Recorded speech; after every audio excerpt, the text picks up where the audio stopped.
नमस्कार। मैं डॉक्टर मृत्युंजय कोरी।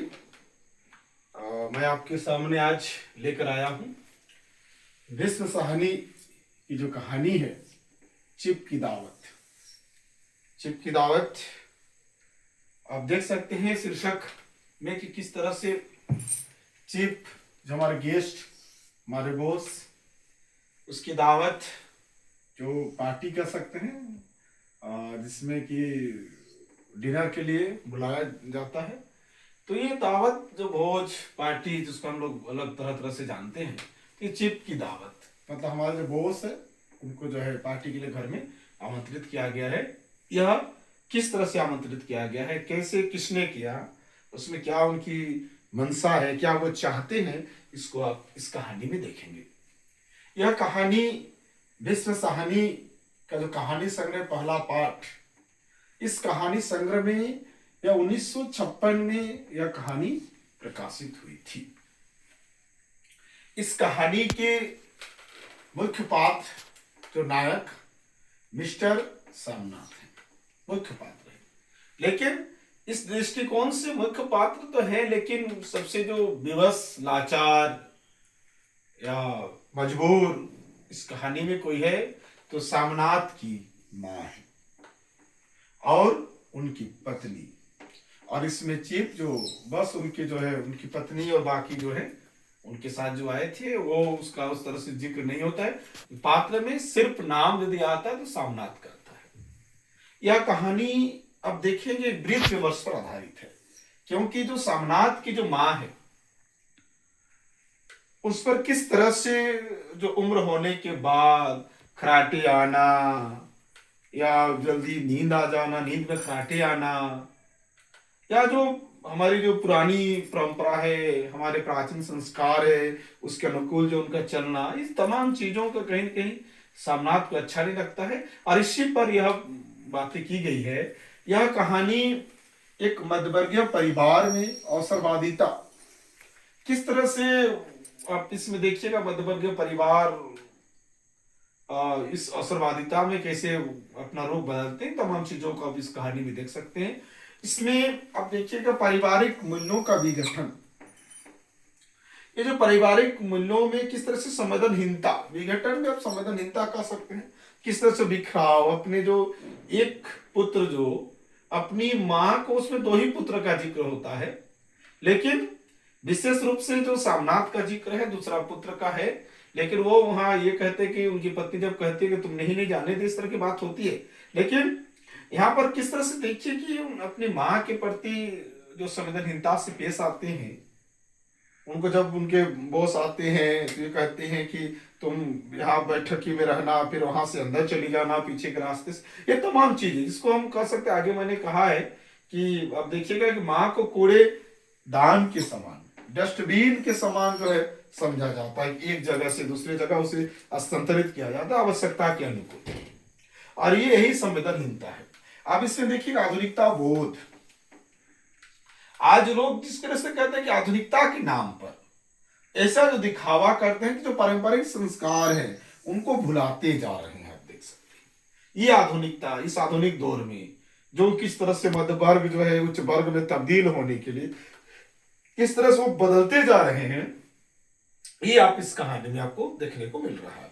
आप इसमें देखिएगा किस तरह से बुजुर्गों की अपेक्षा, या बुजुर्गों की अपेक्षा की गई। वास्तव में इस कहानी में जो है सोमनाथ की जो माँ है उसकी अपेक्षा की जाती है, उसको डस्टबिन के समान माना जाता है। उनको उनकी जो नींद में खराटे आना भी उनको एक समस्या होती है। और यहाँ देखिए ये वजह होने का सबसे जो है हमारे भारतीय संस्कृति में पश्चिमी सभ्यता, जो हमारी पश्चिमी सभ्यता के जो अंधानुकरण, किस तरह से एकदम बिना का आंग नूब कर उनका जो अनुकरण किया जा रहा है, प्लेटो की तरह आप कह सकते हैं, सीधे इसका अनुकरण किया जा रहा है, अंधाधुन अनुकरण किया जाता है। कुछ उनकी जो क्या है क्या नहीं, हर तरीके से पहनावा से लेके खान पान तमाम चीजों में पश्चिमी सभ्यता के किस तरह से जो 1956 की बात है, भारत आजाद होने के कुछ ही वर्षों के बाद, कि आप देखिए किस तरह से हमारी भारतीय संस्कृति में उसका प्रभाव पड़ता है। उच्च वर्ग में जो तब्दील होने के लिए भी लोग किस तरह से करते हैं, क्योंकि एक मध्य वर्ग उच्च वर्ग में तब्दील होना चाहता है। और इसमें सबसे बड़ी बात है कि बॉस को आमंत्रित करना, पदोन्नति, ये पदोन्नति के नाम पर जो माँ की जो अपेक्षा करना, माँ को किस तरह से प्रताड़ित करना है, प्रताड़ित ही ये कह सकते हैं आप, माँ को किस तरह से जो है उनकी जो है उनकी उम्र के हिसाब से जो उनकी तकलीफ है, उन तकलीफ को भी नहीं समझती है। और इसमें कहते हैं अंत में किस तरह से जो है कि माँ की ही वजह से, ये जो पदोन्नति की जो बात होती है माँ की वजह से हो पाती है, जो वह फुलकारी जो बनाने की बात करती हैं, और वह आपस जब बनाते क्रम में भी देखने आने की बात करते हैं, और वो ले जाने की भी बात करते हैं, मजबूरन जो माँ को जो फुलकारी बनाने के लिए विवश किया जाता है, जिनकी उनकी आंख भी नहीं, रोशनी भी उस तरह से नहीं है, फिर भी उनको बनाने के लिए मजबूर होना पड़ता है। अब हम देखते हैं कि इस कहानी को हम इस दृष्टिकोण से देखते हैं, जैसे मान लीजिए कि बीए या जो एमए के विद्यार्थी हैं, उनके लिए यदि किसी भी सिलेबस में हो चिप की दावत, तो उसको जब समीक्षा करने की बात आती है कि चिप की दावत कहानी की समीक्षा करें, इसमें सबसे पहले कथा वस्तु आता है कि, और इसमें दो चीजें आप देख सकते हो, जैसे नेट की बात हो या जेट की बात हो या सेट या जिसकी भी बात हो, उस परीक्षा के दृष्टिकोण से जब जो बीच के पंक्ति पूछे जाते, तो मैं आप लोगों को जो कथा वस्तु में कुछ मुख्य पंक्ति पर मैं बातें करने जा रहा हूं। देखते हैं किस तरह से तो मुख्य बातें इसमें देखोगे किस तरह से। कहते आज मिस्टर सामनाथ के घर चिप की दावत थी, पति पत्नी दोनों जो है घर की साफ सफाई करते हैं, पत्नी ड्रेसिंग गाउन पहने वह उलझी हुई है, दोनों सामनाथ भी जो है सिगरेट पर सिगरेट पीता चला जाता है, और इसी में वो 5 बज जाता है, और तभी जो सारी चीजें लगभग तय होती है, तभी सामनाथ को एक सामने अड़चन आती है। अड़चन कौन आती है? वह माँ जो एक अड़चन के रूप में आती है, कहती है कि माँ का क्या होगा। माँ यहाँ पे लगता है कि वो असहाय विवश, और उनकी जो चिप की जो दावत है उस पर वो बाधा उत्पन्न करने वाली है। और कुशल गृहिणी का भी ध्यान गया कि माँ का क्या होगा। इसी तरह उन्होंने, उनकी गृहिणी ने कही कि इन्हें जो पिछवाड़े इनकी सहेली के घर भेज दो, रात भर बेशक पड़ी रहेगी। लेकिन वहां भेजना भी सामनाथ को ये डर लगता था कहीं कि वो उनका आना जाना छूट गया है, फिर वो आएंगे जाएंगी तो फिर ये एक समस्या होती है, और उनका आना जाना हमेशा लगा रहता, बहुत मुश्किल से यह उनका आना जाना बंद हुआ, ऐसा सामनाथ कहता है। मगर श्रीमती बोल उठती, जो वह सो गई और नींद में खराटे लेने लगती है, और साथ ही जो बरामदा जो है वो सामने है जहां लोग खाना खाएंगे, इसलिए यह रखना भी उनको उचित नहीं लगता है। ये गहन चिंतन करने के बाद, क्योंकि ये लोग कहते हैं कि डिनर का क्या मालूम कब तक चले, 11 बजे रात तक भी चल सकती है। लेकिन ये यहाँ पे देखिए कि उनकी पत्नी सामनाथ कुछ खींच उठे, हाथ चटकते हुए बोले कि अच्छी भली ये भाई के पास जा रही थी, तुम नहीं ही खुद अच्छा बनने के लिए बीच में टांग अड़ा दी। मतलब सामनाथ जो है अपनी जो दूसरे पुत्र के पास, सॉरी सामनाथ की माँ जो है अपनी दूसरे पुत्र के पास वो जा रहे थे, लेकिन सामनाथ की पत्नी ने उन्हें जाने से इनकार कर दी, मत जाओ तुम, आप मत जाइए। इस तरह की यहाँ बात देख सकते हैं। वह कहते हैं कि तुम माँ और बेटे की बातों में मैं क्यों बुरी बनूं, तुम जानो और वो जानो, मतलब तुम क्या करोगे क्या नहीं। तब ये तय होता है कि जिस तरह से जो है कि चौकी वगैरह में बैठी रहती है, तो यहाँ पे सामनाथ क्या करते हैं, अपनी माँ को जो कहते हैं कि तुम जल्दी खाना खा लेना, मेहमान लोग 7:30 बजे तक आ जाएंगे, और तब क्या करना तुम। और ये कहते कि खाने की बात वो कहते कि हाँ मैं खा लूंगी, माँ कहती है अच्छा बेटा। तो यहाँ पे देखिए कि, और ये कहते बरामदे में तुमको बैठना है, जब तक हम लोग बैठक में बैठेंगे तब तक बरामदे में बैठोगे, और जब हम इधर आएंगे तो तुम जो है गुलस खाने के रास्ते बैठक में चले जाना। वो अवाक बेटे का चेहरा देखने लगती, फिर धीरे से बोलती अच्छा बेटा, और माँ आज जल्दी सो जा, नहीं जाना, तुम्हारे कराठे की आवाज दूर तक जाती है। यहां देखिए इसे माँ लज्जित भी हो जाती है, लेकिन एक जो माँ उम्र होने के बाद जो कराठे लेना, ये उनकी व्यवस्था है, क्योंकि वो उम्र की लिहाज से चीजें होती है। लेकिन कहते भी है कि मैं क्या करूं बेटा, मेरे बस की तो बात नहीं है। जैसी बीमारी उठी, नाक से सांस से नहीं ले सकती।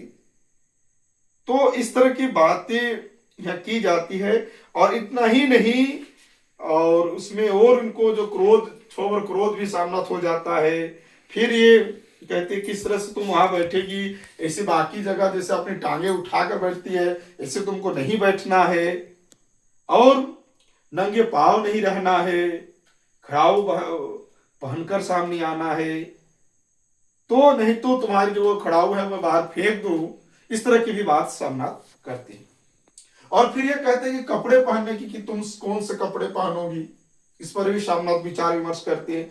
तो वो कहती है कि सलवार पहन लेना, सफेद समीज और सफेद सलवार पहन लो। माँ को माँ उसमें भी हाँ कहती है। फिर वो कहती हैं कि तुम्हारे पास जो गहने वगैरह कुछ हो तो उसको भी पहन लेना। यहाँ पे आप देखोगे चुड़िया उड़िया की जो बात की जाती है, तब माँ कहती है कि चुड़िया कहाँ से लाऊं बेटा, तुम तो जानते हो सब जेवर तुम्हारी पढ़ाई में बिक गई। ये शब्द कह सकते हैं जो ये आधुनिकता का दिखावा, ये पश्चिमी सभ्यता या उच्च वर्ग में पदोन्नति होने के कारण किस तरह से उनके बेटे को तीर की भांति वो लगता है कि उनकी पढ़ाई में उनकी जो चुड़िया बिक गई। वो इन्होंने कहा, वो तिनक कर कहता है ये कौन सा राग छेड़ दिया, मां सीधा कह दो नहीं है जेवर, बस इससे पढ़ाई वढ़ाई का क्या तल्लुक है, जो जेवर बिक का तो कुछ बनकर ही आया हूं, नीरा टुकड़ा तो नहीं लौट आया, जितना दिया था उसे दुगुना ले लेना। यहाँ पे देख सकते हैं किस तरह से माँ की जो ममता है, माँ की ममता को तोलने की बात की जाती है, उनको जो है लौटाने की बात की जाती है। तो इस तरह की जो है यहाँ आप देख सकते हैं इस कहानी में। तो ये एक अलग बात है, 5:30 बज चुके थे इस समय, और बाकी चीजें वो उसी तरह से जो है उनकी माँ भी ले रहती है, जैसा कहा जाता है वैसा करने के लिए तैयार रहती है। 7:30 बजते माँ का दिल धक धक धड़ने लगती है। फिर चिप आ जाते हैं, वो बैठक में चले जाते हैं, तब ये बरामदे में बैठी रहती है। और वह देखिए किस तरह से बहुत देर तक चलते हैं, और ये दोनों पांव कुर्सी की सीट पर रखे हुई रहती हैं, सिर दाएं और बाएं से झूल रही होती हैं, और वह उनकी झट से नींद भी टूटती क्योंकि वह सामने आते हैं, वो पल्ला भी ठीक करना चाहती हैं। वह सामना क्रोध से जोर जोर से मां को धक्का देकर उठा दे और कोठरी में धकेल दे, मगर ऐसा वो करने में असफल होता है, कर नहीं पाता, ऐसा वो चाहता है पुत्र। अब देख सकते हैं चिप ने धीरे से कहा, पुअर डियर। मां हड़बड़ा की उठ बैठी, वो थरथरा के कांपने लगी। ये कहती है सामना खिसियाते हुई कहा कि मां तुम जागे, सो जाओ, तुम अभी तक क्यों जागे हो, तुम सो जाओ। यहाँ देख सकते हैं कि उनको जागने के लिए कहा गया था, नहीं सोने के लिए कहा गया था। अब कहते हैं कि तुम जागे हो। चिप जो है मुस्कुराकर वो खड़े खड़े बोले, नमस्ते। माने जी जागते हुए अपने सबके दोनों हाथ जोड़े, मगर दुपट्टे के अंदर वो माला पकड़े हुए जप रही थी, इसलिए दूसरा हाथ वो नहीं निकाल रही थी। और यहाँ देखो चिप ने अपना दायां हाथ मिलाने के लिए जब आगे करता है, तब माँ जो है कि अपनी बाई हाथ जो है निकालती है, और साहब भी उसी को पकड़ के जो हिलाने लगते हैं। वहां पे सामना कहता भी है कि दाया हाथ निकालो माँ, बाया नहीं मिला जाता। मगर चिप यहाँ देखिए कि बाएं हाथ को बार बार हिलाकर कह रहे होते हैं कि हु डू यू डू, कहो माँ मैं ठीक हूँ, खैरियत से हूँ। ये सोमनाथ कहता है, माँ कुछ नहीं बड़बड़ाई। माँ कहती है मैं ठीक हूँ, कहो हाँ, हु डू यू डू। इस तरह की जो है बातें आप देखते हैं। इतने में जो है कि कई चिप कहते हैं कि सबका ये वहां बातें होती है कि गाना सुनाने के बाद कुछ लोक गीत जो है ग्रामीण गीत, माँ को तो कुछ उस तरह से याद भी नहीं है, लेकिन फिर भी जो है माँ को यहाँ गाने के लिए जो है कोई पुराने गीत गाने के लिए मजबूर होना पड़ता है।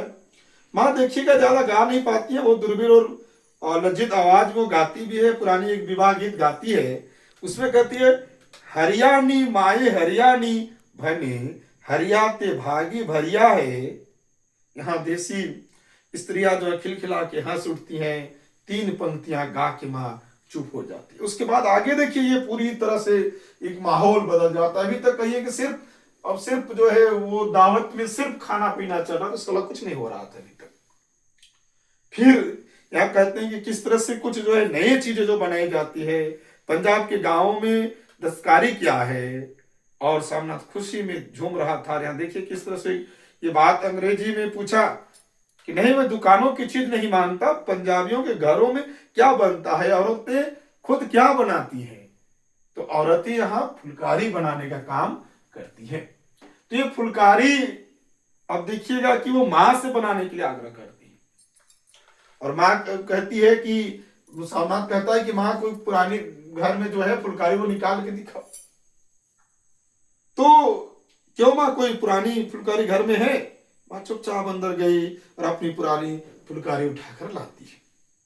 यहाँ जो साहब है, आप देखिएगा चिप जो है वो कहते हैं कि नहीं, मैं आपके यहाँ हाथों से जो है फुलकारी मैं लेने के लिए आऊंगा, जब आप बनाइएगा तब भी मैं आपके पास देखने आऊंगा। इस तरह की बात होती है। तो यहाँ माँ देखिएगा किस तरह से वो कहती है सोमनाथ को कि मेरे आंखों में अब तो रोशनी भी नहीं है, मैं किस तरह से बनाऊं, कैसे मैं बना पाऊंगा, नहीं पाऊंगी, इस तरह की बात करते। लेकिन यहाँ देखिए कि सोमनाथ की व्यवस्था ये कहती भी है, सोमनाथ कहता है माँ इससे मेरा पदोन्नति हो सकता है, मेरा जो है मैं आगे बढ़ूं। तो यहाँ पर देखिए कि माँ पुनः जो है कि वह मान जाती है, क्योंकि बेटा को कभी उनकी पदोन्नति में वो बाधा नहीं बनना चाहती, रुकावट बनना नहीं चाहती है, वो आगे ही बढ़े, यही उनकी इच्छा होती है। उनकी आंखों में रोशनी ना होते हुए भी वह फुलकारी बनाने के लिए तैयार हो जाती है। तभी हम कह सकते हैं किस तरह से दरवाजे खुलते ही सोमनाथ झूमते हुए आगे बढ़ा और माँ को आलिंगन में भर लिया। ओ मम्मी, तुमने तो आज रंग ला दिया, साहब तुमसे इतना खुश हुआ कि क्या कहूँ, ओ मम्मी करके। हाँ देखिए, तो यहाँ इस तरह की बात होती है। और अंततः जब तरक्की की बात होती है तो साहब ये खुश रखूं तो कुछ करना, वरना उसकी खिदमत करने वाले और थोड़े हैं, तो मैं बना दूंगी बेटा, जैसे बन पड़ेगा बना दूंगी। और माँ दिल ही दिन में फिर बेटे के उज्जवल भविष्य की कामनाएं करने लगी। और मिस्टर सोमनाथ अब सो जाओ माँ कहते तनिक लड़खड़ाते हुए अपने कमरे की ओर घूमते हुए चली गई।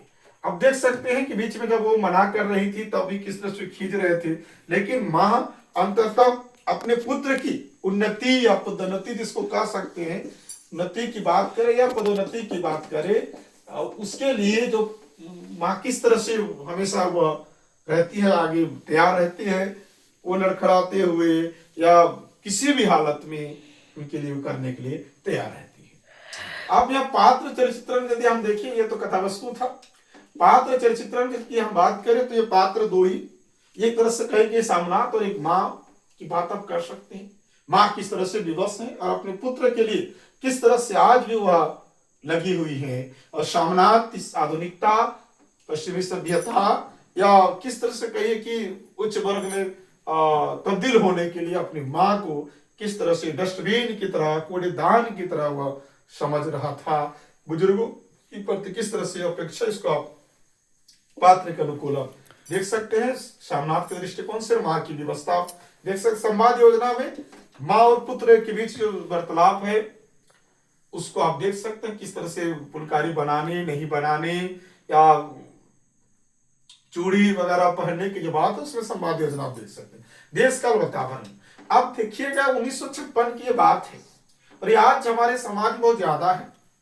आज बुजुर्ग को या तो घर में विवश छोड़ दिया जाता है या तो उसको वृद्धाश्रम में उसे भेज देने का काम किया जाता है। तो उस समय ये समस्या थी, उस समय माँ के साथ किस तरह से जो है पेश आते थे। लगता है कि बुजुर्ग हो गई है, इसको जो है जो विदेशी या उच्च समाज में उनको स्थान देना बिल्कुल गलत है, उनकी चीजें वहां पे नुकसानदायक हो सकता है, इस तरह से तमाम चीजें देखने को मिलती। जो सोच जो है, ये जो पश्चिमी सभ्यता की जो सोच है, यह आपको इस कहानी में देखने को मिलती है। तब यहाँ हमारे देश में मानसिकता बदल गई कि आज तो ज्यादा ही बदला हुआ नजर आता है। ये उद्देश्य के दृष्टिकोण से देखें, ये कहानी जो मैं बात कर रहा हूँ, जो विद्युत विमर्श को दिखाया गया, एक माँ के प्रति किस तरह से दुर्व्यवहार किए जाते हैं, किस तरह से नीची सोच है, इस सोच को आप देख सकते हैं। और ये पारिवारिक मूल्यों का जो विघटन, जो हमारी संवेदनहीनता को देख सकते हैं आधुनिकता की वजह से, और ये पश्चिमी सभ्यता के कारण किस तरह से हो रहा है, ये आप इस कहानी में देख रहे हैं, जो हम लोगों ने यहाँ पे पहले ही बात कर चुके हैं। ये भाषा शैली के दृष्टिकोण से यदि हम देखें तो भाषा शैली में ये जो व्यंग्यात्मक शैली में, या व्यंग के दृष्टिकोण से किस तरह से वृद्ध विमर्श को दिखाया गया है, एक माँ के प्रति किए जा रहे दुर्व्यवहार को, अत्याचार को, उनकी विवशता, उनकी लाचारी को आप देख सकते हैं। और संवादात्मक शैली का भी प्रयोग किया गया, किस तरह से दोनों के बीच ये संवाद होती है। यहाँ कह सकते हैं विशेष करके चार के भी संवाद होती है, जो शामनाथ और उनकी माँ, और शामनाथ और उनकी पत्नी, और ये माँ और शिव के बीच चार जो मुख्य पात्र, तो चारों के बीच ही कह सकते हैं, चार ही है ही विशेष रूप से देखा जाए तो, इनके बीच जो है संवाद होती है। संवादात्मक शैली में यह कहानी रची गई है। और इस कहानी में जो भाषा का प्रयोग किया, दैनिक जीवन की जो भाषा है उसका यहाँ आप देख सकते हैं, बोलचाल की भाषा है, मुहावरे कुछ हैं, स्थानीय शब्दावली का यहाँ आप शब्दों का इस्तेमाल आपको दिखता हुआ नजर आता है। यह कहानी एक विशिष्ट कहानी है, वृद्ध विमर्श की चर्चित कहानी है। धन्यवाद, नमस्कार।